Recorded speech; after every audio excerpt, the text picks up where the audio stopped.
نبدأ بقى. احلى لبن جوز هند هنعمله مع بعض. شايفين شكله؟ هو طبعا مش زي اللبن الحليب، بس هو كله فوائد وفوائده عالية جدا، وبره تكلفته عالية قوي قوي. فاحنا هنعمله في البيت، منه نوفر ومنه ان تبقى حاجة مفيدة لينا، وبيدخل في حلويات كتير في الصيام. آه بصوا، هو دوت شكله النهائي. هو المفروض ان انا كنت هطلع منه القشطة بتاعته، بس هي عشان الكمية قليلة فقلت مرة تانية اعمل لكم كمية كبيرة، اطلع لكم منه اللي هي زبدة جوز الهند. اصبه بقى معاكم واوريكم.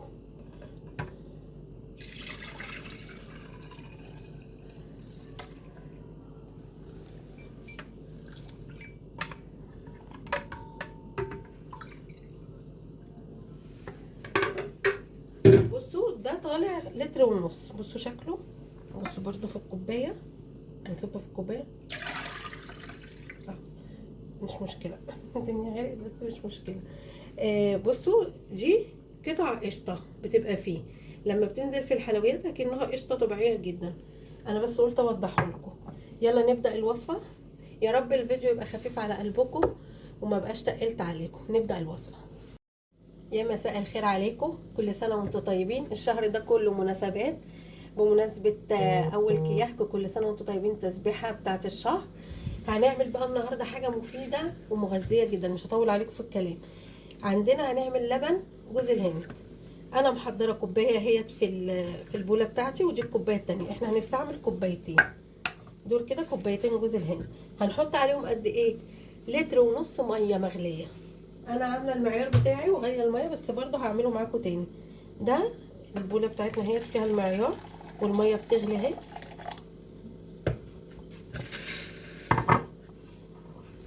هنزل لتر وبعديها النص.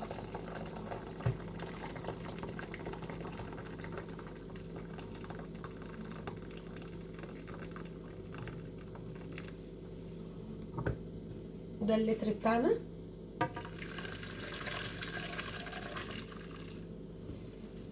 يا جماعه لازم تكونوا جايبين جوز الهند مجروش، ما يبقاش ناعم قوي. بس المعيار بتاعي 500. ايوه تمام. لازم تجيبوا جوز الهند بتاعكم يبقى مجروش، مش ناعم قوي، علشان خاطر يطلع منه اللبن بتاعه يبقى كويس. وفي معلومه، في جوز الهند كامل الدسم. تجيبوا جوز الهند اللي هو كامل الدسم. انتوا تسالوا العطار ومن حد مضمون تكونوا بتجيبوا منه. فانا حطيت اهوت لتر ونص ميه عليه، وهغطيه واسيبه يبرد. بعد ما يبرد هدخله التلاجة لمدة 6 ساعات او يوم كامل، ليلة كاملة، وهرجع لكم تاني. اهو بصوا، بعد بقى ما احنا ما نقعناه زي ما قلت لكم، غطيته ولحد ما برد خالص حطيته في التلاجة. انا حطيته ليلة كاملة، يعني مش 6 ساعات، انا حطيته ليلة كاملة. هنبدأ دلوقتي بقى نعمل ايه. هنجيب الخلاط بتاعنا،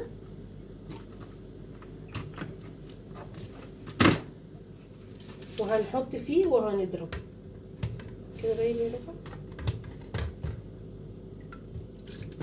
بس احنا هنضرب فيه ضرب كويس، يعني لمدة 5 دقايق 6 دقايق. يعني مش هنستنى، مش هنزهق، مش هنمل، لا احنا هنفضل نضرب فيه كده. عبيناه كله في شفشق الخلاط. هنقفله بقى وهنبدأ نجيب الخلاط بتاعنا وهنضرب لمدة 5 دقايق.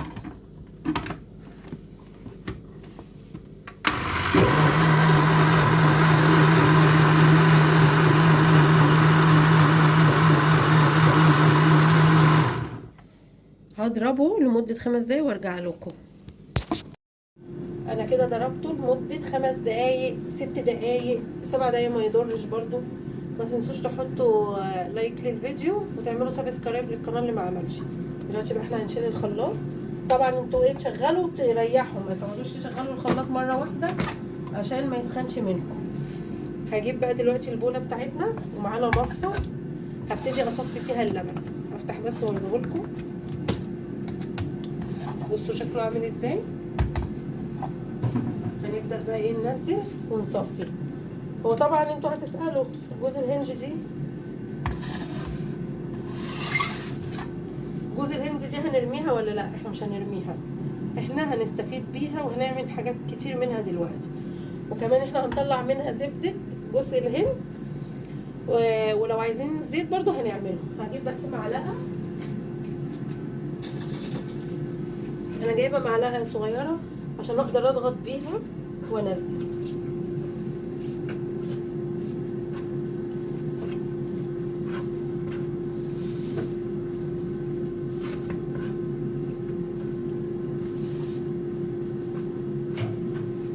بصوا نعصر جامد. هجيب بولة عشان ايه احط فيها جوز الهند ده، وبعد ما اصفيه خالص هبتدي ان انا ايه هنشفه. لا هحطه في الفرن على درجة حرارة قليلة، يا مثلا هنحطه في الشمس لو في شمس بقى. احنا الاضمن نحطه في الفرن عشان برضو الهواء والتراب ما نضمنش الجو، وننشفه خالص ونستعمله تاني عادي جدا. بصوا طلع لبن اهو. اللبن ده صحي جدا يا جماعه للولاد وللكبار وللصغيرين، وفي الصيام طبعا عشان احنا ما بنشربش البان، فده مفيد. واحنا هندخله في الحلويات، انا بعمله عشان هدخله في الحلويات. بصوا صفيتها ايه خالص، شايفين؟ هنزل هنا، هبتدي انزله هنا واخد الباقي برضو اصفيه او اعصره يعني. بصوا عامل ازاي.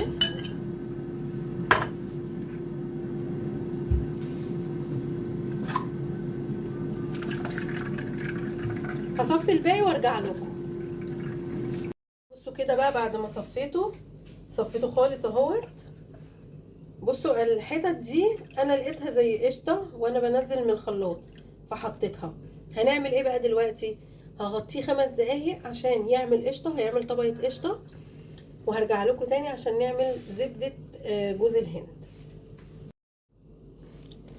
نبدا بقى. احلى لبن جوز هند هنعمله مع بعض. شايفين شكله؟ هو طبعا مش زي اللبن الحليب، بس هو كله فوائد وفوائده عاليه جدا، وبره تكلفته عاليه قوي قوي. فاحنا هنعمله في البيت، منه نوفر ومنه ان تبقى حاجه مفيده لينا، وبيدخل في حلويات كتير في الصيام.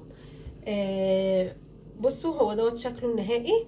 هو المفروض ان انا كنت هطلع منه القشطه بتاعته، بس هي عشان الكميه قليله فقلت مره تانية اعمل لكم كميه كبيره اطلع لكم منه اللي هي زبده جوز الهند. اصبه بقى معاكم واوريكم.